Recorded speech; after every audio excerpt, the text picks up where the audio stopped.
로버트 헬스라는 사람이 있었습니다. 이 사람은 어렸을 때부터 많은 재능이 있었던 사람입니다. 운동도 잘하고 많은 능력이 있어서 10대 때는 아주 유망한 야구 선수였습니다. 20대가 되어서는 전투기 조종사였습니다. 30대 때 후반에는 질레트라는 큰 회사의 CEO까지 됐습니다. 이 사람은 엄청난 인생을 산 사람이었습니다. 그래서 평생을 살면서 많은 것들을 이루면서 살았습니다. 그런데 이제 나이가 80대가 되었습니다. 그렇게 많은 업적을 가진 이 사람도 80대가 되었을 때는 거의 걷지도 못할 만큼 건강을 많이 잃었습니다. 몸이 약해졌습니다. 이 사람에게 중년의 한 남자가 이 80대가 된 로버트 헬스를 찾아가서 이렇게 물었습니다. 할아버지, 그렇게 유능하셨는데 이제 거의 움직이지를 못하시네요. 본인의 이런 모습을 볼 때 깨달으신 것이 있습니까? 뭔가 배우신 것이 있습니까? 그런 것이 있으면 알려달라고 그렇게 물었습니다. 그 질문을 듣고 이 로버트 헬스가 이렇게 대답을 했습니다. 항상 해오던 일을 할 수 없을 때, 항상 해오던 일을 더 이상 할 수 없게 되었을 때, 그때는 자신에게 가장 중요한 일만 하게 된다고. 젊었을 때, 힘이 괜찮았을 때, 그때는 내가 여러 가지 일을 했지만 나이가 많고 건강이 약해지니까 나에게 있어서 가장 중요한 일, 절대로 해야 되는 일들, 그것들만 하게 된다고 하면서 이 말을 덧붙입니다. 당신은 이 교훈, 이 간단한 교훈, 당연한 교훈을 배우기 위해서 나처럼 80세까지 기다리실 필요가 없다고. 이 당연한 교훈을 배우기 위해서 나이가 들어서 몸이 약해질 때까지 기다릴 필요가 없습니다. 그래서 지금부터 인생에서 가장 중요한 일을 하고 살라고 말을 합니다. 중요하지 않은 일들은 버려버리고 가장 중요한 일에 집중하면서 그 일을 이루면서 살라고 얘기를 했습니다. 여러분, 지금 무엇 하면서 살고 있습니까? 여러분, 지금 인생에서 가장 중요한 일들을 하면서 살고 있습니까? 아니면 중요하지 않은 일들, 하지 않아도 되는 일들, 그런 일들을 하면서 인생 낭비하고 있는 것은 아닙니까? 우리 이제부터라도 우리 인생에 매우 중요한 일에 집중해야 됩니다. 우리가 건강이 나빠져서 알아눕더라도 반드시 해야 되는 것, 반드시 성취해야 되는 것, 그 일에 지금 집중해서 하는 겁니다. 그래야 우리가 올바른 인생을 살 수 있고, 그래야 우리가 가치 있는 인생을 살 수 있기 때문에 그렇습니다. 그래서 우리 한번 지금 돌아봤으면 좋겠습니다. 생각해 봤으면 좋겠습니다. 우리 오늘 꼭 해야 되는 일이 뭡니까? 올 해가 지나가기 전에 반드시 해야 되는 것이 무엇입니까? 내가 오늘 하루 단 하나만 할 수 있다면 오늘 무엇을 할 겁니까? 이 질문을 통해서 우리에게 중요한 것이 무엇인지 반드시 알아내야만 됩니다.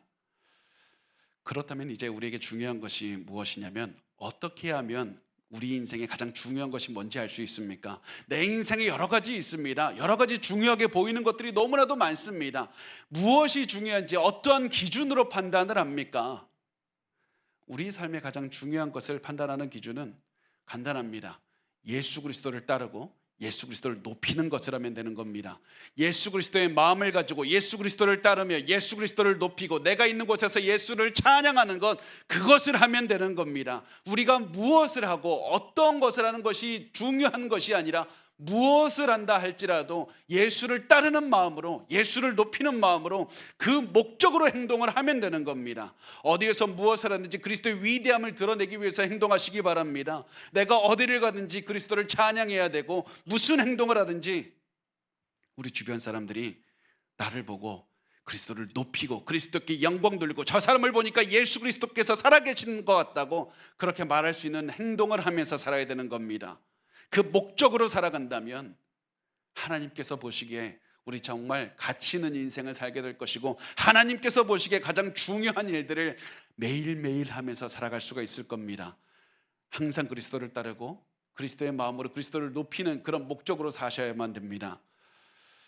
그리스도를 가장 높이는 삶, 이 삶을 사는 것은 우리에게도 굉장히 중요하지만, 오늘 우리가 나누는 빌립보서 이 편지를 받는 수신자들, 이 사람들에게도 너무나도 중요했습니다. 이 성도들에게도 너무나도 중요했습니다. 왜냐하면 이 빌립보 성도들은 박해를 당하고 고난을 당하고 있었기 때문에 그렇습니다.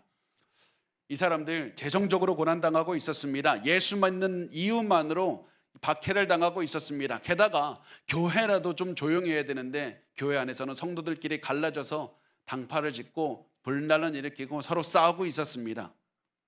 이때 바울은 너희 고난 당하고 있으니까 고난 끝날 때까지, 재정적인 고난이 끝날 때까지 돈 버는 것만 생각해라. 그 다음에 예수를 높여라 말하지 않습니다. 너희 몸이 아프니까 병 고치는 것에만 우선 집중하라. 그 다음에 예수를 높여야 된다 이렇게 말하지 않습니다. 너희의 다툼이 끝난 다음에 예수를 높이는 삶을 살라고 말하지 않습니다. 왜냐하면 어디에 상황에 있든지 어떤 상황에 처하든지 우리가 병에 걸렸든지 재정이 부족하든지 예수 그리스도를 높이는 인생을 살아가는 것, 그것이 우리 인생을 가치 있게 만들기 때문에 그렇습니다. 우리의 인생에 살아가는 목적이 되기 때문에 그렇습니다. 너는 어디에서든지 어떻게 해서든지 그리스도만 높이고 그리스도만 따르는 인생을 살라. 이것이 바로 바울이 이 성도들에게 해주고 싶었던 말이었습니다. 그러면 그 삶을 어떻게 살아가는 겁니까? 예수를 따라가고 예수의 마음을 가지고 예수를 높이는 삶 어떻게 살아가는 겁니까? 그 질문에 대답하기 위해서 바울은 오늘 이 말씀 빌립보서 2장 5절부터의 말씀을 나누고 있습니다. 빌립보서 2장 5절 말씀은 이렇게 시작을 합니다. 너희 안에 이 마음을 품으라 곧 그리스도 예수의 마음이니. 바울이 가장 먼저 예수 그리스도의 마음을 품으라고 말씀을 합니다. 바울은 사람들의 시선을 다른 어떤 것도 아니라 예수 그리스도의 마음에 집중시켰습니다. 예수 그리스도의 마음을 바라봐야 된다. 그러면 예수 그리스도의 마음이 도대체 뭡니까? 예수님의 마음이 뭡니까? 한글 성경에 마음이라고 번역한 단어가 이 프로네오라는 말인데, 이 말을 조금 더 명확하게 설명을 하면, 표현하면 마음가짐이라고 표현할 수가 있습니다. 마음이라기보다는 마음가짐. 그러니까 지금 바울은 고난당하는 성도들에게 예수 그리스도의 마음가짐, 마음의 자세에 대해서 말하고 있고, 너의 삶의 태도, 그러니까 마음의 태도에 대해서 말을 하고 있는 겁니다. 우리가 그리스도 예수의 마음가짐에 대해서 배워야 된다. 그래야 올바른 삶을 살 수 있고, 그래야 올바른 하나님께 인정받고 가치 있는 일을 하면서 살 수 있다. 가치 있는 인생을 살 수 있는 것이다. 그래서 우리가 예수 그리스도께서 어떠한 마음가짐으로 어떠한 인생을 살아갔는지 그것을 보고 우리가 따라가는 것이 중요한 것이다. 그렇다면 예수 그리스도는 어떠한 마음가짐으로 어떻게 사셨습니까? 그 질문에 이렇게 말을 합니다. 빌립보서 2장 6절 말씀에 보면 그는 근본 하나님의 본체시나 하나님과 동등됨을 취할 것으로 여기지 아니하시고. 바울은 가장 먼저 예수님은 근본 하나님의 본체시라고 말씀을 합니다. 이 말은 예수님께서 천지를 창조하시기 전에 영원 전부터 근본 하나님의 본체셨다, 이렇게 말을 하는 겁니다. 예수님이 영원부터 근본 하나님의 본체라는 말은 예수님의 존재 자체가 하나님 아버지와 동등하신 분이라는 것을 뜻하고 있습니다. 하나님의 아들 예수님은 원래부터 하나님 아버지와 가지고 있는 모든 신의 속성, 모든 것을 동일하게 가지고 계신 분이다. 예수님이 하나님 자체이기 때문에 예수님은 위대한 하나님이라고, 영원한 위대한 하나님이시다, 이 말씀을 합니다. 그런데 이 위대한 예수님, 위대한 하나님께서 하나님과 동등됨을 취할 것으로 여기지 않으셨다고 말씀을 합니다. 동등됨을 취할 것으로 여기지 않으셨다, 이 말씀은 예수님은 하나님 아버지와 동등한 분이지만 겸손하게 내려오셨다는 의미입니다. 예수님은 하나님으로서 당연하게 누릴 수 있는 모든 영광과 모든 명예와 모든 권리를 포기하셨습니다. 하나님이기 때문에 당연히 누릴 수 있는 모든 특권을 포기하신 겁니다. 도대체 왜 그럽니까? 왜 특권을 포기합니까? 왜 권리를 포기합니까? 그렇게 하신 목적은 인간을 구원하기 위해서 그렇습니다. 예수님이 계속해서 하나님의 권리를 누리고 있는다면 죄에 빠진 인간을 구원할 방법이 없기 때문에 그렇습니다. 그래서 예수님은 하나님으로서의 모든 권리를 포기하고 스스로 낮아져서 인간이 되신 겁니다. 아무도 예수님을 포기하라고 강요하지 않았습니다. 아무도 예수님께 낮아져야 된다고 명령하지 않았습니다. 그렇지만 예수님 스스로 인류를 구원하기 위해서 가장 낮아진 그런 모습을 보이셨던 겁니다. 그래서 여러분, 이 말씀이 위대한 겁니다. 빌립보서 2장 6절 말씀을 다시 보면 그는 근본 하나님의 본체시나 하나님과 동등됨을 취할 것으로 여기지 아니하시고, 이 말씀 한번 띄워주세요. 계속 보면 이 말씀은 두 문장으로 나눌 수가 있습니다. 보면 예수님은 근본 하나님의 본체시다, 그러나 하나님과 동등됨을 취할 것으로 여기지 않으셨다. 그런 나로 나눌 수가 있습니다. 그러나 예수님은 하나님 아버지와 동등됨을 취할 것으로 여기지 않으셨다. 이 말씀을 잘 봐야 되는 이유가 뭐냐면 성경 원어, 헬라어 원어 성경에는 그러나라는 단어가 없기 때문에 그렇습니다. 성경을 번역하는 사람들이 보기에 문맥상 그러나가 들어가야지 맞다고 생각하기 때문에 그러나를 넣은 겁니다. 그런데 피터 오브라이언 교수님은 그러나가 아니라 뭐뭐 때문에가 들어가야 된다고, 그게 더 정확한 번역이라고 말을 합니다.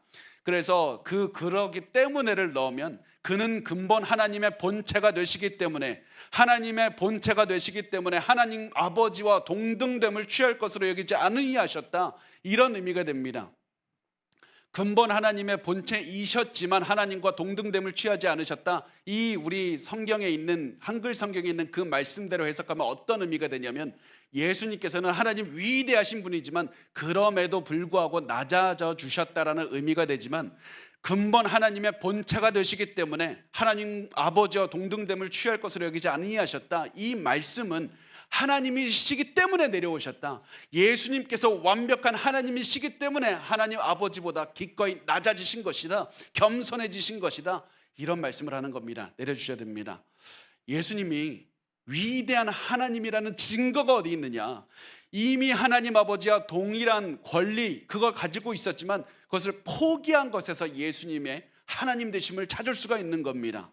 예수님이 스스로 권리를 포기하고 낮아지신 것 자체가 예수님이 위대한 하나님이라는 사실을 증명하는 증거가 되는 겁니다. 위대한 권리를 포기하는 것, 권리를 포기하는 것, 그 자체가 예수님이 위대한 하나님이라는 증거가 됩니다. 권리가 중요합니다. 워런 위어스비라는 목사님이 계셨는데요, 그 목사님께서 주석에 이렇게 쓰신 책에 이런 말이 나옵니다. 만약에 어떤 사람의 진짜 모습을 알고 싶다면 그 사람에게 책임을 주지 말고 특권을 주면 됩니다. 진정한 리더는 사람들을 돕고 조직을 세우는데 자신의 특권을 사용합니다. 그런데 그렇지 않은 사람들, 낮은 사람들은 특권을 자기 자신을 높이고 다른 사람들을 짓누르는 데 사용한다는 겁니다. 성숙한 사람은 내가 가진 권리를 사용해서 내가 낮아지고 다른 사람들을 세우지만, 미성숙한 사람은 내가 가진 권리를 사용해서 나 자신만 세우고 다른 사람들은 짓누르기 위해서 노력하는 겁니다. 예수 그리스도의 특권을 어떻게 되어 있습니까? 예수님은 자신의 특권을 내려놓으시고 다른 사람들을 살리는 데 사용하신 겁니다. 예수님은 하나님만이 가지는 권리가 있었습니다. 자기 자신만을 위해서 사용할 수 있었습니다. 누구도 뭐라고 그러진 않았을 겁니다. 그런데 예수님은 근본 하나님의 본체가 되시기 때문에 하나님으로서 누릴 수 있는 모든 특권들을 포기하고 자신을 낮춰서 사람들을 살리기 위해서 사용하신 겁니다. 예수님 모든 특권을 포기하고 가장 낮은 곳으로 내려가셨습니다. 그리고 예수님께서 내려가신 곳이 어디냐면 바로 인간이 되는 곳이었습니다. 예수님, 그 위대하신 하나님께서 인간이 되셨습니다. 이 말씀은 이렇게 말씀합니다. 7절에 보면 오히려 자기를 비워 종의 형체를 가지사 사람들과 같이 되셨고, 예수님은 자기를 비워서 종의 형체를 가졌다고 말씀을 합니다. 예수님이 자기를 비웠는데 어떻게 비웠느냐? 비운 방식이 무엇이냐? 종의 형체를 가지신 것, 사람들과 같이 되신 것입니다. 예수님이 종과 같이 되시고 인간과 같이 되신 것이 자기를 비우신 방식인 겁니다. 예수님께서 완전히 낮아지셔서 인간이 되신 것이 자기를 비우신 겁니다. 예수님은 여전히 완벽한 하나님이셨지만 종의 형체를 가지셨고 사람들과 같이 되신 겁니다. 그리고 이 말씀을 우리가 주의 깊게 봐야 됩니다. 왜냐하면 많은 사람이 이 말씀을 보고 오해하기 때문에 그렇습니다. 예수님이 자기를 비워서 종의 형체를 가지사 사람이 되었기 때문에 잠시 동안 신이 아닌 존재가 되었다고 생각을 하는 사람이 많습니다. 예수님이 잠시 동안 이 땅에 계실 동안 신이 아니라 인간이기만 했다라고 말을 하는 분들이 많이 있습니다. 이런 분들을 주의하십시오. 이런 분들은 이단입니다. 거짓말장입니다. 사기꾼입니다. 예수님은 단 한순간도 하나님이 아니신 적이 없었습니다. 예수님은 영원부터 영원까지 계속적으로 완벽한 하나님이 되십니다. 그렇다면 예수님이 종의 형체를 가지셨다는 말이 어떤 의미냐? 종의 특징이 뭡니까? 순종하는 겁니다. 종의 특징은 섬기는 겁니다. 예수님은 하나님 아버지와 동등하신 분이기 때문에 낮출 필요도 없었습니다. 순종할 필요도 없었습니다. 그러나 예수님은 스스로 낮아지셨고 순종하셨습니다. 그래서 예수님은 하나님 아버지의 뜻에 순종해서 이 땅에 오신 겁니다. 그리고 이 땅에 살면서 계속해서 낮아지시고 섬기는 자리로 계속해서 가셨습니다. 제자들을 계속 섬겨주셨고 또 수많은 죄인들을 섬기는 자리로 계속 가셨습니다. 그렇게 해서 예수님은 하나님 아버지의 뜻을 이루면서 사신 겁니다. 하나님 아버지의 뜻만 바라보며 사신 겁니다. 이것이 성경이 말하는 겸손이고 이것이 성경이 말하는 예수 그리스도께서 가지셨던 마음가짐이었고 마음의 태도였고 삶의 태도였습니다. 예수님은 계속해서 하나님이시지만 하나님 아버지의 뜻만을 생각하셨고 하나님의 뜻만 이루기 위해서 사셨습니다. 그리고 예수님은 하나님의 뜻을 이루기 위해서 사람들과 같이 되셨다고 말씀을 합니다. 예수님은 완벽한 하나님이셨지만 사람들과 같이 되셔서 인간의 내면을 갖고 계셨고 인간의 모습을 갖고 계셨습니다. 그래서 겉으로 보면 예수님은 일반적인 사람과 다를 것이 없었습니다. 우리가 오늘날 예수님을 만약에 길거리에서 마주쳤다면 예수님을 특이한 점을 발견하지 못하고 그냥 지나쳤을 겁니다. 예수님은 그 정도로 완벽한 인간이 되셨습니다. 근데 여기서 주목할 점이 뭐냐면 성경이 예수님을 사람들과 같이 되셨다 이렇게 표현을 하는 겁니다. 간단하게 예수님 사람이 되셨다라고 말씀하면 되는데 사람들과 같이 되셨다 좀 복잡한 말을 씁니다. 왜 그렇게 복잡하게 표현합니까? 그 이유가 뭐냐면 예수님은 죄가 있는 인간과는 질적으로 다른 분이었기 때문에 그렇습니다. 예수님은 다른 누구와도 다르게 죄가 없는 분이었기 때문에 그렇습니다. 예수님도 다른 인간들과 똑같이 배고픔을 느꼈습니다. 똑같이 목이 말랐습니다. 똑같이 피곤하고 똑같이 잠을 자야만 했습니다. 똑같이 죄를 지을 유혹을 다 체험하신 분입니다. 그럼에도 불구하고 예수님은 죄를 단 하나도 지은 적이 없습니다. 모든 죄의 유혹을 이겨내신 분이다. 이 사실을 이 말을 통해서 강조하고 있는 겁니다. 그래서 예수님은 죄가 많은 인간과는 전혀 다른 분이다. 이 사실을 강조하고 있습니다. 우리를 위해서 이 땅에 인간이 되어 오신 예수 그리스도, 위대하신 분, 죄가 없으신 분, 뛰어나신 분, 바울은 이 사실을 강조하고 있는 겁니다. 우리에게 들으라고 외치고 있는 겁니다. 이 말을 통해서 바울은 그리스도의 위대함을 찬양하라고, 같이 찬양하자고, 하나님이신 예수님께서 우리를 위해서 완벽한 인간이 되어주셨다, 모든 죄를 이기고 승리하셨다, 이것만 해도 엄청난 기적이고 이것만 해도 엄청난 은혜인 겁니다. 온 세상을 창조하신 창조주께서 인간이 되셨고 모든 죄를 이기신 엄청난 사건이 발생한 겁니다. 그런데 예수님께서 여기 멈추지 않습니다. 한 걸음 더 나아갑니다. 이미 우리가 보기엔 가장 낮은 곳으로 내려오신 것 같은 예수님, 인간의 모습을 입으신 예수님께서 우리의 예상을 뛰어넘고 더 낮은 곳으로 가셨습니다. 예수님께서 가신 곳은 십자가였습니다. 빌립보서 2장 8절을 말씀합니다. 사람의 모양으로 나타나사 자기를 낮추시고 죽기까지 복종하셨으니 곧 십자가에 죽으심이라. 예수님께서 단지 인간이 되셨을 뿐 아니라 하나님의 뜻을 따라서 십자가에서 죽음을 맞이하셨습니다. 바울이 이 말씀을 통해서 강조하는 것이 무엇이냐면 단순히 예수께서 죽으신 것이 아니라 십자가에서 죽으셨다, 십자가를 강조하고 있습니다. 왜냐하면 십자가는 로마 사람들이 생각할 수 있는 가장 참혹한 처형 방법이었기 때문에 그렇습니다. 가장 잔인하고 가장 고통스럽게 사람을 죽이는 방법, 이것이 십자가형이었습니다. 그래서 십자가형은 엄청나게 큰 죄를 지은 사람들에게만 시행이 됐습니다. 십자가형이 너무 잔혹해서 당시 사람들은 입으로 십자가라는 것을 언급하는 것조차 금기로 여겼을 정도였습니다. 그렇기 때문에 십자가는 수치의 상징이었고 저주의 상징이었습니다. 그런데 예수께서 십자가에서 죽으신 겁니다. 그 위대하고 놀라우신 하나님이신 예수님이 인간이 되어서 십자가에서 죽으셨습니다. 더 놀라운 사실은 그리스도께서는 자신이 저지른 죄가 하나도 없다는 사실입니다. 예수님은 죄가 없으신 분이었습니다. 그런데 예수님께서 세상의 죄를 대신 갚기 위해서 죽으셨습니다. 저의 죄와 여러분의 죄를 위해서 십자가에서 죽으시는 놀라운 기적과 은혜를 행하신 겁니다. 그 사실에 대해서 바울은 감탄하면서 이렇게 기록합니다. 갈라디아 3장 13절을 보면 그리스도께서 우리를 위하여 저주를 받은 바 되사 율법의 저주에서 우리를 속량하셨으니 기록된 바 나무에 달린 자마다 저주 아래 있는 자라 하였습니다. 예수님께서는 우리를 위해서 목숨을 내놓으셨고, 그리고 나무에 달려서, 십자가에 달려서 가장 그 수치를 당하셨습니다. 예수님은 가장 낮은 곳으로 가셔서 가장 많은 수치를 당하시고, 그래서 우리를 살리셨습니다. 완벽하신 하나님이신 예수님께서 고통스러운 죽음을 경험하면서까지 우리를 살리셨다는 겁니다.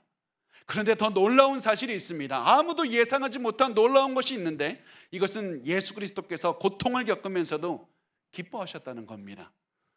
그것은 히브리서 12장 2절 말씀에 나옵니다. 믿음의 주여 또 온전하게 하시는 이인 예수를 바라보자 그는 그 앞에 있는 기쁨을 위하여 십자가를 참으사 부끄러움을 개의치 아니하시더니 하나님 보좌 우편에 앉으셨느니라. 십자가를 겪으면서도 기뻐하신 이유, 고난을 겪으면서도 기뻐하신 이유는 십자가를 통과하면 승리를 얻게 되기 때문이고, 우리에게 구원을 줄 수 있기 때문에 그런 겁니다. 예수님이 십자가를 통하면 죄인들이 구원을 얻을 수가 있는 겁니다. 그래서 예수님은 그것을 아시기 때문에 수치와 고통의 십자가를 기꺼이 참으신 겁니다. 바울은 이 사실, 예수님을 바라보면서 예수님의 낮아지시고 십자가를 통과한 이 사실을 기록하면서 우리에게 외치고 있는 겁니다. 너희는 이렇게나 많은 사랑을 받은 존재다. 그리스도께서 인간이 되셔서 조롱과 수치를 당하고 인간이 상상할 수 있는 가장 큰 고통을 당하면서까지 살려내신 사람들이 바로 너희들이다. 그러므로 너희가 얼마나 귀한 존재들인지를 알아. 너희가 얼마나 하나님의 사랑을 받고 있는지를 알아. 그리스도께서 너희를 살리기 위해서 고통을 당했을 뿐 아니라 고통 중에서도 너희가 그 고통을 통해 구원받을 것을 아시고 기뻐하셨다는 것을 성경은 기록하고, 그것을 통해서 예수 그리스도의 그 기쁨을 기록하고 우리의 그 가치를 말씀을 하고 있는 겁니다. 여러분, 이 사실을 아십니까? 여러분, 정말 이 사실을 머리로 아니라 여러분의 가슴으로 아시고 여러분의 삶으로 정말 아십니까? 이 사실을 우리가 기억해야 되고 진정으로 깨달아야 되는 때가 바로 크리스마스입니다. 성탄절은 하나님께서 사랑하는 우리를 위해서 가장 좋은 것을 주고 싶은데, 더 좋은 게 없어서 가장 좋은 것, 바로 하나님 자신을 주신 것, 그 날이 바로 크리스마스이고 성탄절, 그것을 기념하는 겁니다. 자기 자신의 목숨을 내어주기 위해서 이 땅에 오신 것을 기념하고 즐거워하고 우리가 얼마나 사랑을 받는지 기억하는 날이 크리스마스인 겁니다. 여러분을 소중하게 생각하신 그 위대한 사랑을 기억하셔야 됩니다. 그 위대한 희생을 기억하시고 그 위대한 희생에 감사하셔야만 됩니다. 예수님은 사랑하는 우리를 위해서 기꺼이 가장 낮은 곳으로 걸어가셨습니다.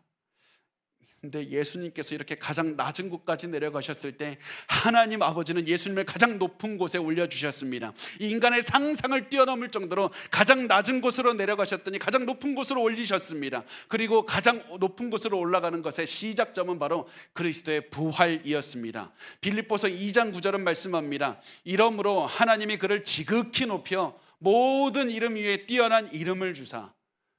예수님은 죽으셨습니다. 그런데 다시 살아나셨습니다. 그리고 부활하신 예수님은 제자들과 함께 40일 동안을 함께 계시다가 승천하셨고 지금은 하나님 보좌 우편에 앉으셨습니다.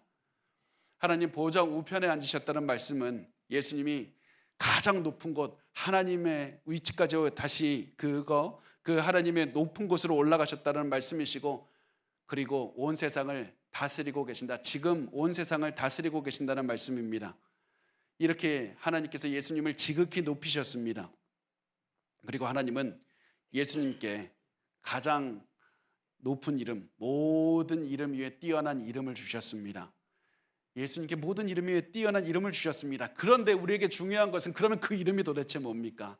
예수님께 모든 이름 위에 뛰어난 이름을 주셨다는데 그 주신 이름이 무엇입니까? 예수라는 이름입니까? 아닙니다. 예수님은 이 땅에 오셨을 때 갖게 된 이름입니다. 그러면 예수님에게 하나님께서 주신 이름이 무엇입니까? 모든 이름 위에 뛰어난 이름, 그 이름은 주님이라는 칭호입니다. 예수님께 주님이라는 칭호를 주셨습니다. 그러면 왜 예수님께 다른 것도 아니라 주라는 칭호를 주셨습니까? 그 이유가 무엇이냐면 유대인들은 하나님을 주님이라고 불렀기 때문에 그렇습니다. 하나님의 이름 야훼를 불러야 되는데 야훼, 위대하신 하나님의 이름을 마음대로 함부로 부를 수가 없기 때문에 야훼를 부르지 못하고 주님이라고 부른 겁니다. 그래서 주라는 이름은 야훼 하나님을 가리키고 있습니다. 예수님께 주신 이름이 야훼 하나님이라는 겁니다. 이것이 엄청난 겁니다. 왜냐하면 야훼는 언약의 하나님의 이름이고 온 세상을 다스리시는 가장 높은 신 하나님의 이름이기 때문에 그렇습니다. 그래서 하나님은 이렇게 말씀을 하십니다. 이사야서 42장 8절을 보면 나는 여호와니 나는 야훼니 이는 내 이름이라 나는 내 영광을 다른 자에게 내 찬송을 우상에게 주지 아니하리라. 하나님의 이름 야훼를 다른 누구에게도 주지 아니하리라. 그런데 그 이름을 예수님께 주셨습니다. 왜냐하면 예수님과 하나님 아버지는 한 분이시기 때문에 그렇습니다. 예수님은 가장 높으신 하나님이시기 때문에 그렇습니다. 모든 피조물을 다스리시는 가장 위대하신 하나님이 예수 그리스도이시기 때문에 그렇습니다. 이렇게 해서 가장 낮은 곳으로 내려가신 예수님은 가장 높은 곳에 오르셨습니다. 이 말은 예수님께서 온 세상을 다스리고 계시고 하나님과 동등하신 분이다, 동일하신 분이라는 의미입니다. 그런데 이게 끝이 아닙니다. 예수님은 앞으로 더 많은 경배를 받으실 것이고 더 많은 영광을 받으실 겁니다. 그때가 언제입니까? 예수님의 재림하시는 때입니다. 예수님의 재림하실 때 누구도 상상하지 못한 일이 벌어지게 될 겁니다. 빌립보서 2장 10절과 11절 말씀을 우리 같이 한 목소리로 읽겠습니다. 시작. 하늘에 있는 자들과 땅에 있는 자들과 땅 아래에 있는 자들로 모든 무릎을 예수의 이름에 꿇게 하시고 모든 입으로 예수 그리스도를 주라 시인하여 하나님 아버지께 영광을 돌리게 하셨느니라. 아멘. 예수님이 재림하시는 날은 반드시 올 겁니다. 그리고 그 날이 오면 모든 무릎이 예수 그리스도의 이름 앞에 꿇을 겁니다. 그렇다면 예수 앞에 무릎을 꿇은 존재들이 누굽니까? 어떤 존재들이 예수 이름 앞에 무릎을 꿇습니까? 성경은 세 가지 존재들을 분류해서 말합니다. 첫 번째, 하늘에 있는 자들. 둘째, 땅에 있는 자들. 셋째, 땅 아래에 있는 자들. 하늘에 있는 자들은 천사들과 악마들입니다. 땅에 있는 자들은 예수님이 재림하실 때 땅 위에서 살고 있는 자들을, 사람들을 말합니다. 땅 아래에 있는 자들은 죽은 자들, 죽은 사람들을 말합니다. 그러니까 온 우주에 존재하는 이성을 가진 모든 존재가 그리스도 앞에서 무릎을 꿇을 것이다. 거대한 사탄이라 하더라도 그리스도 앞에 무릎을 꿇을 것이고, 그리스도를 믿지 않고 그리스도를 원망하고 그리스도를 비난하며 죽은 자라고 할지라도 그날이 되면 무릎을 꿇을 것이다. 모두 무릎을 꿇고 있지만 모든 존재는 각자 다른 마음으로 예수 그리스도의 위대함을 인정할 겁니다.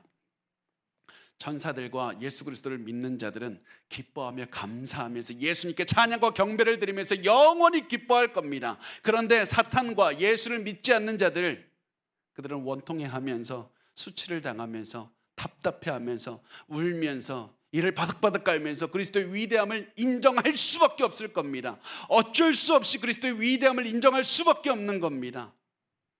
그래서 바울은 이 말씀을 통해서 우리에게 소리치고 있는 겁니다.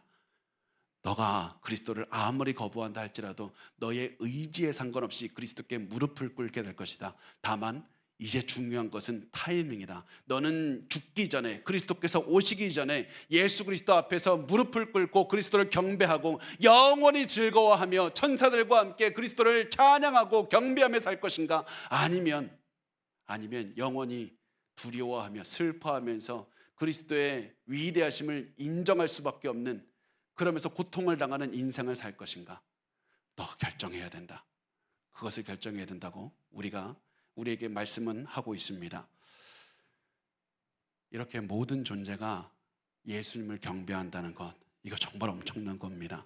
모든 존재가 위대하신 예수 그리스도를 찬양하는 거, 이거 엄청난 겁니다. 그런데 우리가 생각하는 것보다 이 위대함은 더욱더 넘쳐나는 겁니다. 이 말씀은 우리가 생각하는 것보다 더 높으신 예수 그리스도의 위대함과 능력을 드러내고 있습니다. 우리가 상상하는 것보다 그리스도는 훨씬 위대하신 분이고 우리가 생각하는 것보다 더 많은 경배를 받으실 겁니다. 그것을 강조하기 위해서 바울은 오늘 우리가 나눌 빌립보서 2장 그 말씀에 일부러 이사야서 45장 23절을 인용해서 말했습니다. 우리 이사야서 45장 22절과 23절을 같이 읽겠습니다. 시작.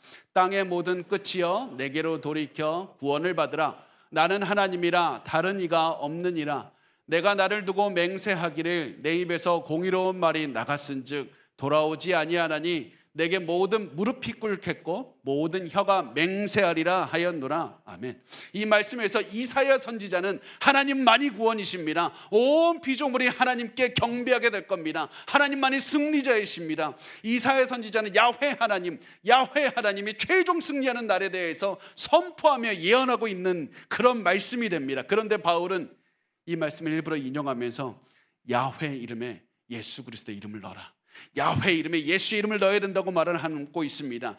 야훼가 승리하는 날이 바로 예수 그리스도께서 승리하시는 날이다. 왜냐하면 예수 그리스도께서 위대하신 야훼 하나님이 되시기 때문이다. 그래서 예수 그리스도께서 온 세상에 가장 높임을 받으실 것이다. 모든 존재가 예수 그리스도께서 주님이시라는 사실을 인정할 수밖에 없는 날은 반드시 올 것이다.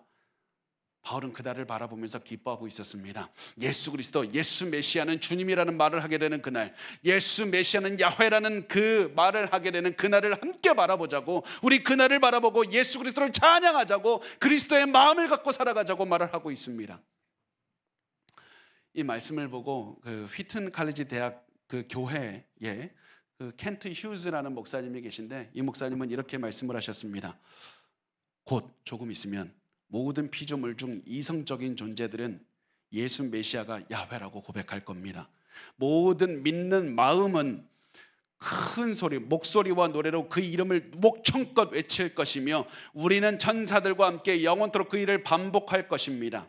믿지 않는 모든 마음도 우물한 복종과 절망 속에서 고백할 겁니다. 사탄조차 그렇게 할 겁니다. 사탄의 무릎과 혀도 제외되지 않을 겁니다. 모든 타락한 영도 그렇게 할 것입니다. 수많은 존재들이 그렇게 할 겁니다. 가야바도 예수 메시아가 야훼라고 고백할 것입니다. 헤롯도 그렇게 할 겁니다. 빌라도도 그렇게 할 겁니다. 네로도 예수 그리스도가 주님이라고 고백할 겁니다. 히틀러도 그렇게 할 겁니다. 스탈린도 그렇게 할 겁니다. 모든 시대의 모든 영혼이 예수 메시아가 야훼라고 고백할 겁니다.